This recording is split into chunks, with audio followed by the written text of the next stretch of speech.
Attamoltan dhaggeeffatootaaf daawwattoota keenyaa oduun har'aaf qabnu kunoo. Aangoota gargaarsa dhala namaa kan tokkummaa mootummootaa 7 kanneen Itiyoophiyaan biyya ishee keessaa akka ba'an jette yeroo ammaa ba'uu isaanii dhaabbatichi addunyaa wiixata kaleessaa mirkaneessee jira. Nageenya isaaniif jecha achii baafamuu isaanii dubbii himaan tokkummaa mootummootaa Faaraa kan ibsan yoo ta'u dhimma ilaalcha duraa itti ilaannu hojjetoonni keenya nagaan gara hojii isaanii deemuu danda'uu isaanii mirkaneessuuf akka ta'e oduu gabaastota biraaf gaaffii dhiyaateef deebii kennan. Kana gochuu hin dandeenyu taanaan tarkaanfii kanneen biroo fudhachuu qabnaa jedhaniiru. Kamisa darbe mootummaan federaalaa kan muummichi ministeeraa Abiy Ahmed akka biyya gadhiisanii ba'aniif yeroo sa'aatii 72 yookaan guyyaa 3 kennuun isaanii ni yaadatama. Kanaafis sababaan kenname dhimma biyyaa keessa seenan akkasumas himannaalee dhiyaatan keessaa gargaarsaa fi meeshaalee quunnamtii hiwaatiif kennan kan jedhudha. Sagantaa nyaata addunyaa kan tokkummaa mootummootaa bulchiisa naannoo Afaarii fi Amaaraa keessatti namoota sababaa walitti bu'iinsi babal'achuun rakkataniif gargaarsa nyaataa marsaa duraa raabsu xumuree jira. Ta'us garuu gargaarsa dhala namaa bulchiisa naannoo Tigraayiif dhaqqabsiisuuf sochiin ta'u ammayyuu danqamaa waan jiruuf jecha raabsi gargaarsaa iddoo sanatti duubatti akka hafu gochaa jira jedha sagantaa nyaata addunyaa. Erga hagayya 15 jalqabee bulchiisa naannoo Afaarii fi Amaaraa keessatti namoota 300,000 ta'aniif sagantaa nyaata addunyaa nyaata raabsee jira. Tigraay keessatti erga caamsaa 27 jalqabee gargaarsi nyaataa marsaan lammataa uummata miliyoona 2.4f kanneen Tigraay kaaba dhiyaa fi Tigraay kibbaa keessaaf raabsamuun ibsamee jira. Gabaasaaleen mirkanii hin qabne kan kutaalee sadeen irraa argaman akka jedhanitti dhabamuu wabii nyaataa dabalaa kan jiru yoo ta'u kunis maatii manaaf qe'een isaanii barbadoofnaan dheessaniin akka ta'e sagantaa nyaata addunyaa keessatti daayirektarii biyyoota kutaa Afrikaa ba'aa akka ta'an Maayikil Daanford ibsanii jiru. Baatii waxabajjii darbe akka tilmaamametti uummanni 400,000 yeroo ammaa kana haalli beela akka isa mudatu kan beeksisee ture yoo ta'u gargaarsa nyaataa ga'aa dhaqqabsiisuuf yaaliin ta'aa akka jiru ta'us haalli jiru amma akka yaaddessaa ta'aa deemus beeksisanii jiran. Bulchiisa naannoo Afaarii fi Amaaraa keessatti uummanni hedduun manaaf qe'oo ofiirraa godaanuu fi qabeenyaan isaanii barbadaa'uunis ibsameera.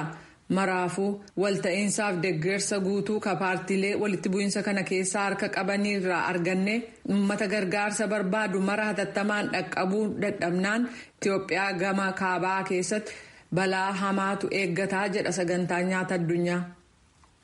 Bu'uursaa fi gulaalaa gameessi ka ta'e gaazexeessaa Tasfa'aalem Waldayyes guyyoota 3 to'annaa poolisii jala eega ture booda kibxataarraa gadhiifamee jira.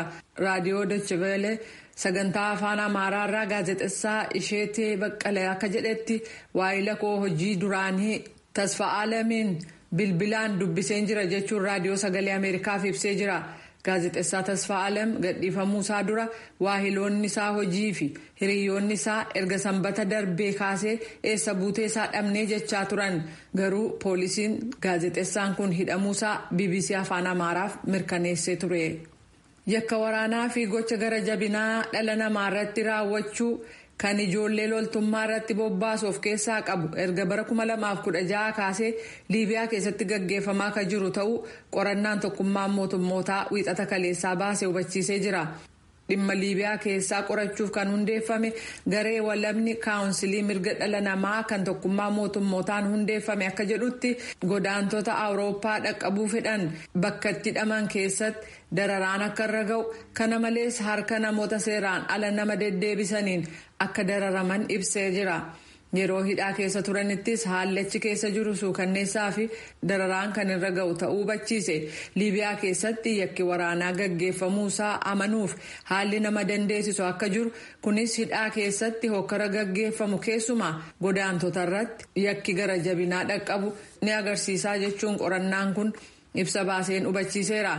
Kana malees ijoollee loltummaaf funaanuu fi walwaraansa keessatti akka hirmaatan gochuu gama kaaniin immoo dubartoota bebbeekamoo ta'an eessa buutee isaanii dhabamsiisuu fi seeraan ala ajjeesuun gaggeeffamaa jira jechuudhaan gabaasni bahee hubachiiseera. Gareen qorannaa kun bara 2019 hundeeffame. Kan dhaga'aa jirtan sagalee Ameerikaa sagantaa afaan Oromooti.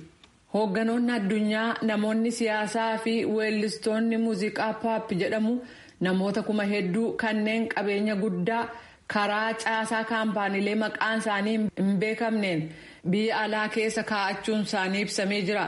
Galmee Paandoraa Peepers jedhamuu fi dilbata darbe maxxanfame akka agarsiisutti galmee icciitiin qabaman garuu akka miliqan ta'e miliyoona 12 ta'an kan of keessaa qabu yoo ta'u.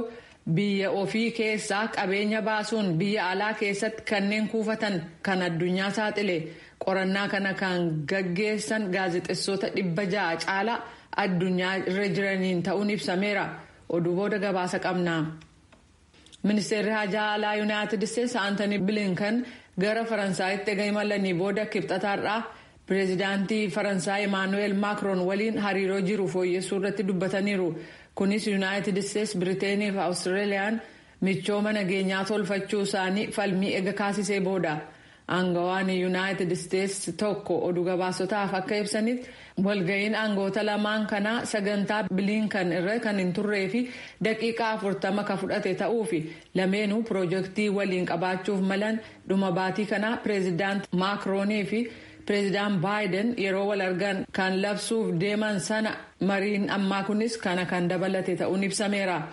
Bilinkan dursanii gaafa kibxataa ministeera haajaa alaa Faransaayif gorsaa waa'ee nageenyaa akka Faransaay waliin dubbatanii turan.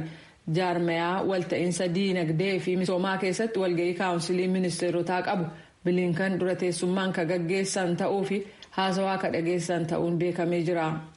Tajaajila feesbuukii, instaagiraamii fi waatsaappiin wixataa kaleessaa gara sa'aatii 6 addaan ega citee booda addunyaan deebi'ee wal quunnamuu danda'ee jira. Marsariitiin hawaasaa calliinsaan liqinfamanii ka turan yoo ta'u hayyoonni nageenyaa akka jedhanitti addaan cituu tajaajila kanaaf dogoggora keessaan hojjetame ta'uu mala garuu beekaa akkas taasisan wanni jedhu hin dubbatamne. Oduun ammaaf qabnu kanuma.